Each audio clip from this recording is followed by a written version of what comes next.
Assalamualaikum warahmatullahi wabarakatuh.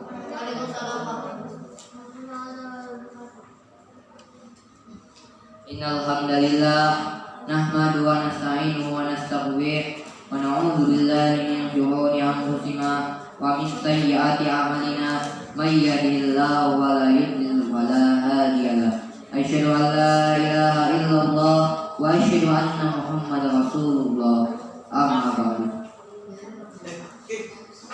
Pada kesempatan kali ini, marilah kita panjatkan puja dan puji syukur kita kehadirat Allah Subhanahu wa taala yang telah memberikan kita nikmat sehat jasmani maupun rohani, dan juga kita diberikan oleh Allah Subhanahu wa taala berbagai makanan, minuman maupun pakaian dan barang-barang yang kita cintai atau yang kita sukai, itu semua diberikan oleh Allah Subhanahu wa taala. Sepatutnya kita bersyukur karena Allah Subhanahu wa taala masih sayang kepada kita. Sebaik apapun dosa yang kita perbuat, Allah Subhanahu wa taala masih tetap sayang kepada kita, walau kita adalah hamba yang paling banyak dosanya. Karena Allah Subhanahu wa taala itu memiliki sifat Maha Penyayang dan juga Maha Pengasih.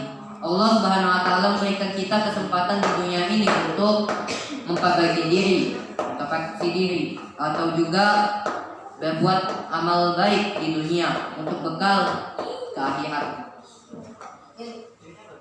Dan alhamdulillah Allah telah menjadikan kita sebagai penghafal Al-Quran, karena anak soleh penghafal Al-Quran itu akan memberikan kedua orang tuanya ini mahkota yang sangat cantik berkilau, yang begitu indah dibandingkan mahkota-mahkota yang kita lihat di dunia. Dan semoga saja Allah Subhanahu wa taala memasukkan kita ke surga Firdaus yang tinggi. Amin. Dan semoga saja Allah Subhanahu wa taala meridhai kita untuk masuk ke surganya. Amin. Semoga Allah Subhanahu wa taala memberikan kita kesempatan di dunia untuk perbanyak istighfar dan bertaubat. Nah, sebelum poin-poin dijelaskan, saya akan menyampaikan beberapa nasihat. Yang pertama yaitu maafkanlah orang yang pernah menzalimi dirimu. Ikhlaskanlah hatimu agar engkau ridha memaafkan orang tersebut, sebab kamu juga punya kesalahan. Judulnya apa juga? Ini nasihat sebelum poin-poinnya. Dan ini bukan untuk kalian semua, tapi bagi diri saya, karena saya juga orangnya penuh dosa. Karena juga saya juga ya orangnya gak itulah, tidak terlalu pintar lah orangnya. Saya juga itu masih kurang adabnya. Saya juga masih punya banyak kesalahan sama kalian. Jadi sebelum saya mulai poin-poinnya, saya minta maaf kepada kalian semua bila ada kesalahan yang mungkin dapat menyakiti hati kalian.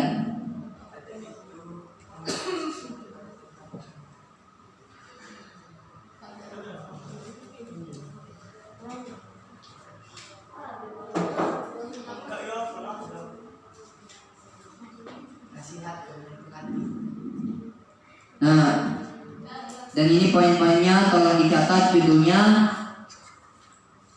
Siapkan pena,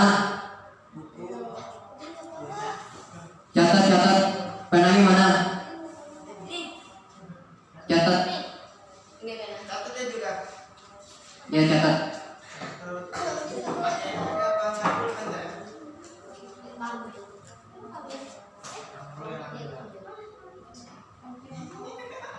Sudah siap?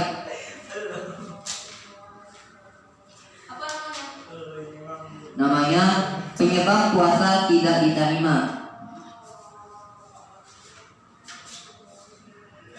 Saya ulangi sekali lagi, penyebab puasa tidak diterima.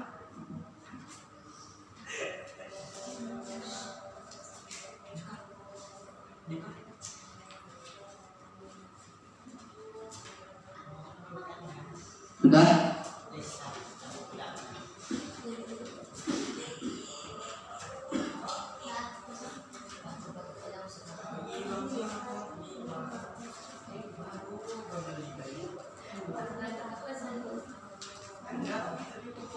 Nah, puasa Ramadan tidak hanya menahan lapar dan haus, tetapi kita menahan diri untuk tidak ikut-ikutan maksiat.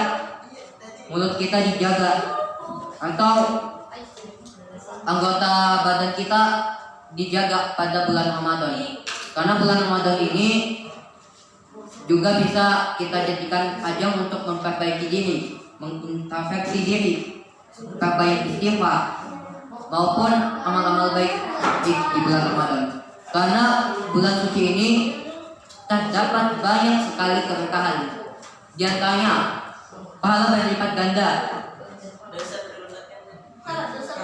dosa kita dibakar habis. Nah, misalkan kita sebelum memasuki bulan Ramadan melakukan dosa ini, nah dosa menzalimi teman, ini dosanya. Nah, terus pas di bulan Ramadan kan udah kita minta maaf teman-temannya juga ikhlas maafin, maka dosa itu akan terbakar. Dosa itu akan terbakar di bulan Ramadan. Dan juga bulan dimana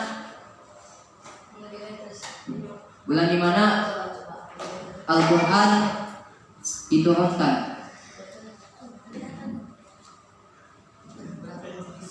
Nah, kalau kita membaca Al-Quran misalkan ya, kalian membaca Al-Quran satu juz, membaca Al-Quran satu huruf dalam Al-Quran itu terdapat banyak sekali kebaikan. Apalagi di bulan Ramadan, kebaikan berlipat ganda, keberkahan makin menambah, ketenangan hati makin kita rasakan.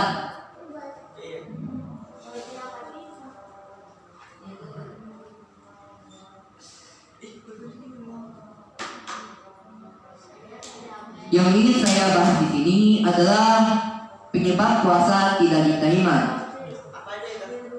Kita ini sedang berpuasa, nggak makan, nggak minum, akan tetapi kita nggak dapat pahala dari puasa yang kita laksanakan itu, kecuali hanya dapat lapar dan haus. Itu kenapa coba? Ada yang tahu nggak?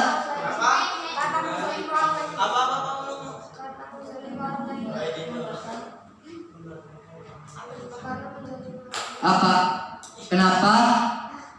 Kenapa pas kita puasa pahala gak kita dapat pas kita puasa? Bukan batal, kita nahan. Iya, bukan batal. Apa dia bisa mengurangi pahala karena dia berbuat maksiat?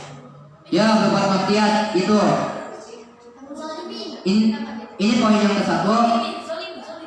Ya, zalim juga. Yang ke-1 yaitu berkata dusta. Catat, berkata dusta. Nomor 1. Coba dulu poin-poinnya dulu yang dijelasin. Berkata dusta. Berkata dusta. Ya.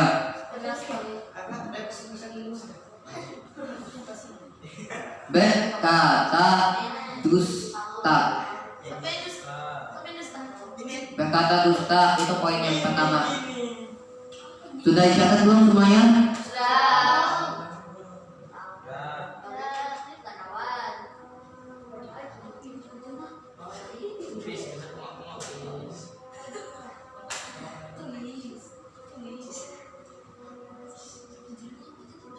Judulnya penyebab puasa yang tidak diterima kan juga? Ya. Di bulan yang suci ini hendaknya seorang muslim menjauhi perkataan dusta, karena orang yang berkata dusta tidak akan mendapat pahala di puasanya, hanya lapar dan haus saja yang dia dapatkan. Jadi kalau orang yang berbohong di bulan puasa gitu, maka pahalanya itu dia tuh gak dapat, alias puasanya sia-sia. Cuman dapat lapar dan haus. Udah capek-capek puasa, pahala gak dapat, alias zon. Zon. Puasanya sia-sia. Kalau dia di dalam puasanya dia selalu berkata dusta. Misalkan memfitnah orang, contohnya. Baik loh, memfitnah orang. Bisa jadi misalkan ya, ini ada orang yang lagi itu berantem. Terus itu ada orang yang satu lagi, dia tuh bilang bahwa dia tuh itu tahu ngebilang kamu jelek. Dia itu bilang kamu miskin tahu, kayak gitu. Nah, si orangnya ini marah, terus mereka berantem lah, adu mulut. Kata orang ini, kamu ngatain saya begini ya? Enggak kok. Enggak gitu. Alah, kata abang deh. Nah, dosanya ini adalah orang yang menyebabkan fitnah pas bulan puasa, maka puasanya itu sia-sia. Zom, udah capek-capek puasa, hasilnya ada dapat pahala. Nah, saat dia menghadap Allah Subhanahu wa taala, dia berkata, "Ya Allah, saya telah berpuasa ya Allah." Terus Allah menjawab, "Saya enggak butuh amalan puasa kamu." Kata orang ini, "Ya Allah, kenapa ya Allah? Kenapa tidak diterima? Padahal saya ini enggak batal ya Allah." Allah berkata, karena kamu di dalam puasa kamu apa? Maksiat, fitnah, berkata dusta, bohong, namimah atau adu domba, berbuat kemungkaran, atau berkata-kata kotor. Itu kata-kata kotor juga bisa itu. Bisa jadi misalkan ya, perkataan kotor bisa jadi itu kalau puasa tidak dapat diterima. Karena kenapa?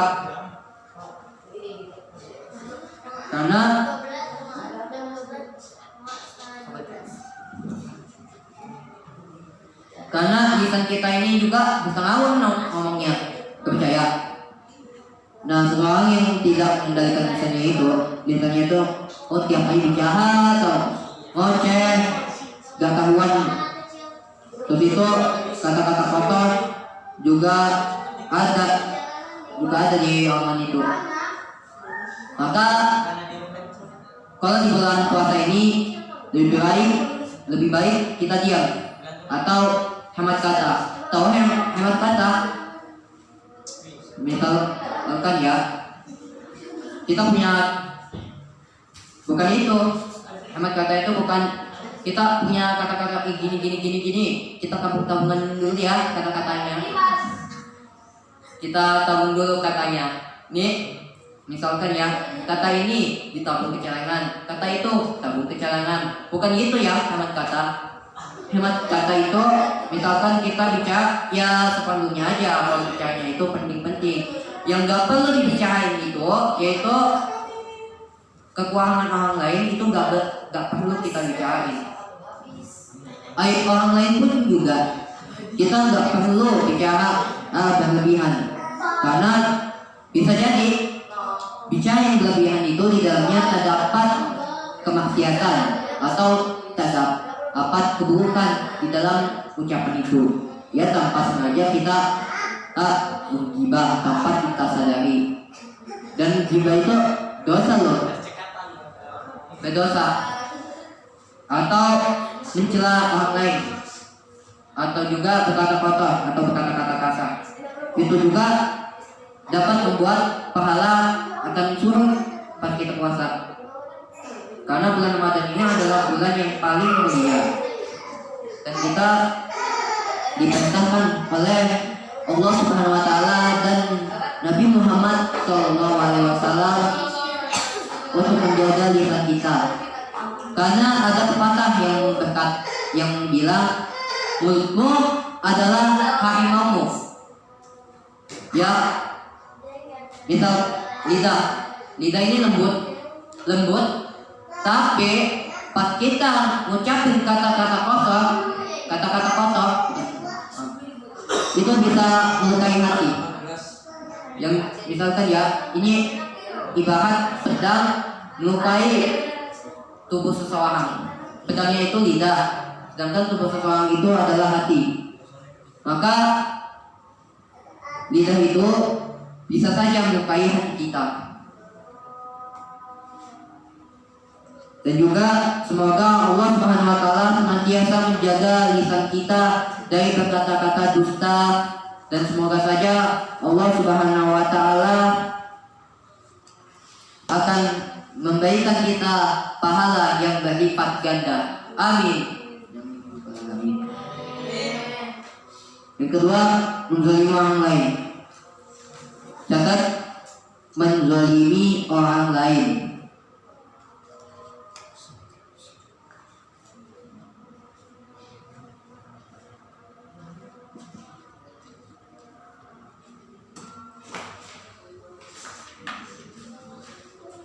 Saya ulangi, menzalimi orang lain.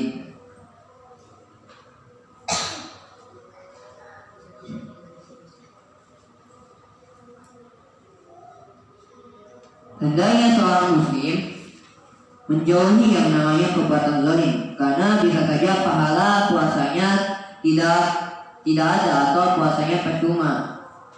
Misalkan menzalimi orang lain, misalkan marah tanpa sebab. Nah, orang ada cuman gini aja, tiba-tiba marah, padahal cuman gini doang loh. Pelan banget, sangat pelan banget. Tiba-tiba marah, gak ada sebab. Itu termasuk perbuatan yang zalim, karena bisa saja marah itu dapat mengeluarkan kata-kata kotor, atau juga bisa membuat kita merasa menyesal atas kita marah kepada orang lain. Padahal orang lain itu cuma ingin menyapa kita atau ingin membangunkan kita. Kitanya marah-marah. Kalau marah-marahnya itu tanpa sebab, maka itu bisa saja pahala puasanya surut, zong, alias percuma kita puasa. Percuma aja kita puasa, yang kita dapatkan hanya lapar dan haus.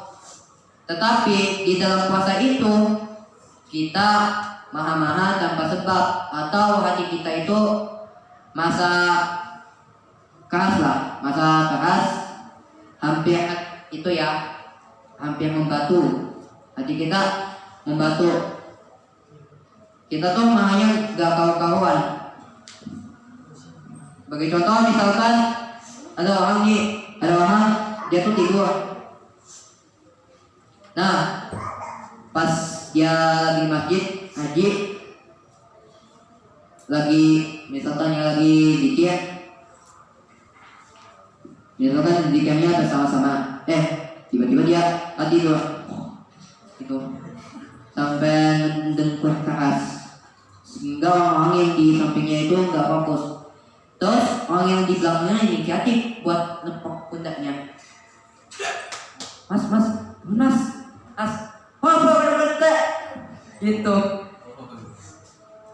gitu malah nggak karuan, padahal dia itu jelas-jelas salah.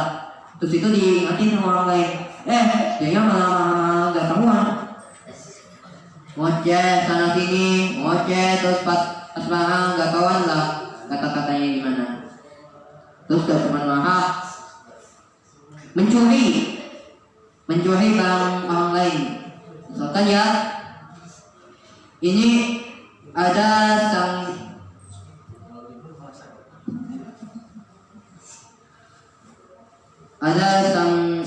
wanita yang dia ini mau mengambil dompetnya yang berada di kamar, karena dia lagi butuh untuk apa?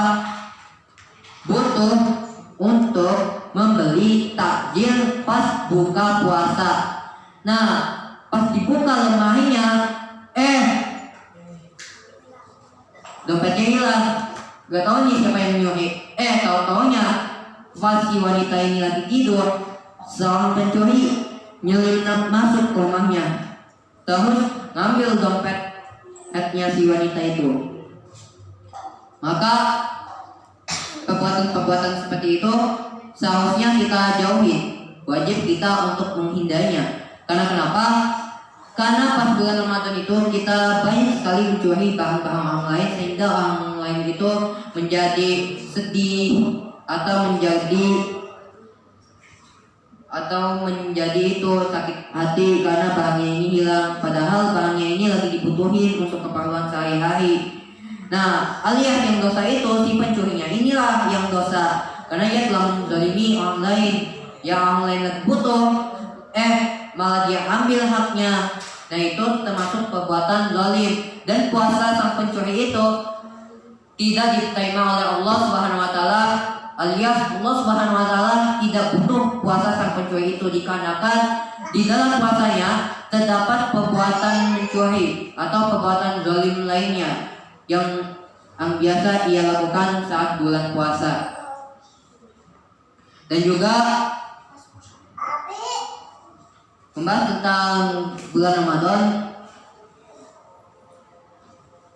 perbanyak istighfar sebanyak-banyaknya, banyak sekali untuk mengucapkan kalimat istighfar saat bulan Ramadan.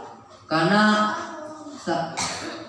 waktu diterima istighfarnya, ada yang tahu waktu diterima istighfar atau doa atau dijabah? Tahu enggak waktunya? Ada yang tahu waktunya? Pas kita lagi doa terus dijabah di waktu Ramadan. Waktunya apa?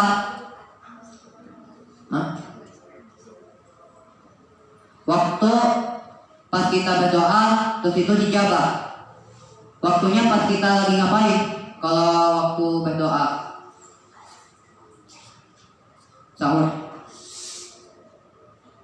Waktu sahur.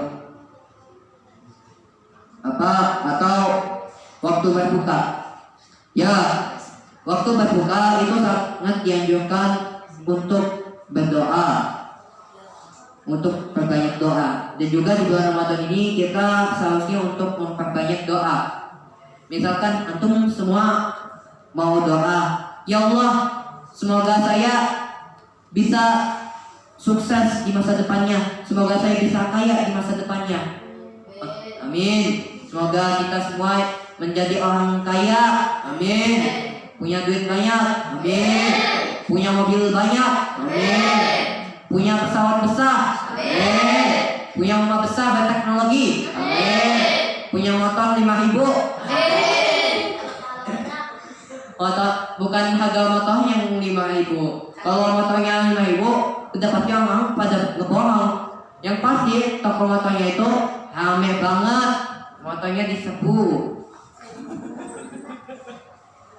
Bukan gitu ya maksudnya. Cuma jumlah motornya yang ada di rumah itu berjumlah 5.000. Bukan harga motornya yang harganya itu 5.000. Kalau motornya itu 5.000, udah pasti banyak banget yang ngebohong. Terus itu kita mau beli motor nih, motor hanya 5.000. Pas kita datang ke toko motor, ternyata motornya sudah habis ludes di bawah oleh orang-orang.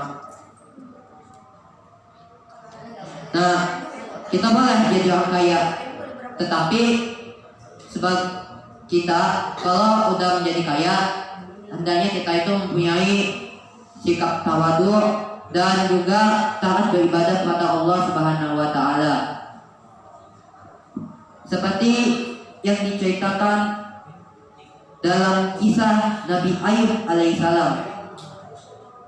Beliau itu merupakan orang yang paling kaya, hartanya banyak, tanahnya banyak, anaknya banyak, istrinya banyak, rumahnya megah, besar rumahnya. Tetapi beliau tetap tekun beribadah. Semua nikmat yang dapat ia rasakan itu tak sampai melupakan dirinya untuk beribadah kepada Allah Subhanahu wa taala. Hingga malaikat kagum-kagum dengan sifat beliau ini. Nah, tiba-tiba ada iblis nih. Sebelum iblis itu mau menggoda imannya Nabi Ayub alaihissalam ini, iblis berkata kepada Allah, "Ya Allah, izinkan saya untuk menggoda Nabi Ayub alaihissalam." Lalu Allah izinkanlah. Posisi Nabi Ayub alaihissalam saat itu sedang melaksanakan sholat. Nah, tiba-tiba iblis ini mengganggu beliau dengan cara membunuh anak-anaknya. Kata iblis, "Hei Ayub, seluruh anakmu telah mati kami bunuh." Nah, meskipun dalam hati Nabi Ayub itu sangat sedih sekali karena Nabi Ayub alaihissalam itu sangat mencintai putrinya, akan tetapi beliau tetap tekun beribadah dan beliau tetap yakin bahwa Allah Subhanahu wa taala yang mengkaruniainya, dan untuk Allah Subhanahu wa taala juga bisa mengambil harta yang dititipkannya kepadanya. Belum goyah iman Nabi Ayub ini. Lalu iblis pun menggoyangkan rumahnya Nabi Ayub ini. Nabi Ayub ini digoyangin sampai hancur. Terus ternak-ternaknya dimatiin. Mati semua ternaknya. Terus setelah itu digoda lagi Nabi Ayubnya. "Hei Ayub, rumahmu udah kebakar loh." Terus itu ternakmu udah mati. Namun Nabi Ayub alaihissalam ini tetap saja imannya enggak tergoyah. Ia tetap yakin bahwa Allah Subhanahu wa taala itu yang dapat mengambil harta titipannya. Karena Nabi Ayub alaihissalam ini yakin bahwa hartanya itu adalah titipan dari Allah Subhanahu wa taala yang dititipkan kepadanya. Tinggal dia pergunakan harta itu secara baik. Dan juga beliau lalu diberikan oleh iblis ini sebuah penyakit yang dapat menular. Ada nanahnya di mana-mana di ujung tubuhnya atau bintik-bintik, hingga para istrinya dan para tetangganya menjauhinya. Bahkan ada satu istri yang setia pada beliau, yaitu siapa istrinya? Ya, Siti Rahma yang menemani beliau. Lalu tetangga-tetangga beliau ini menjauhi beliau, hingga orang-orang yang berada di kampung, yang berada di desa tempat tinggal Nabi Ayub ini mengusir beliau, hingga beliau dan istrinya mengasingkan diri.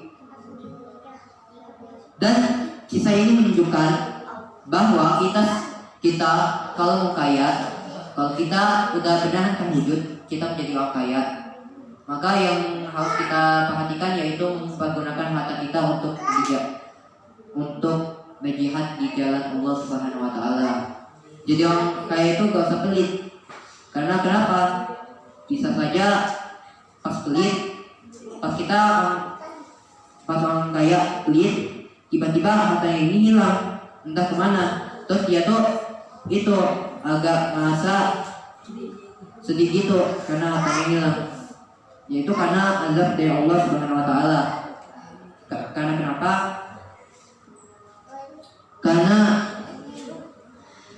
ada rasa sombong dalam hatinya. Nah, karena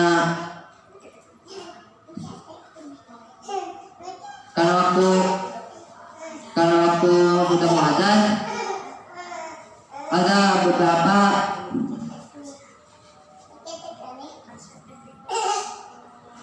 beberapa nasihat, ada satu nasihat yang paling ditekankan dalam diri saya sendiri atau bagi diri kalian.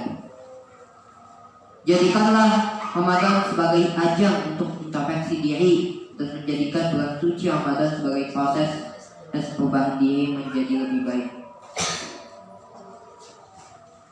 Jadi itu saja yang dapat saya sampaikan. Saya mohon maaf kepada kalian semua kalau saya ada salah, karena terkait dengan kalian saya mohon maaf, dan kepada Allah Subhanahu wa taala saya mohon ampun. Wabillahi taufiq wal hidayah. Assalamualaikum warahmatullahi wabarakatuh.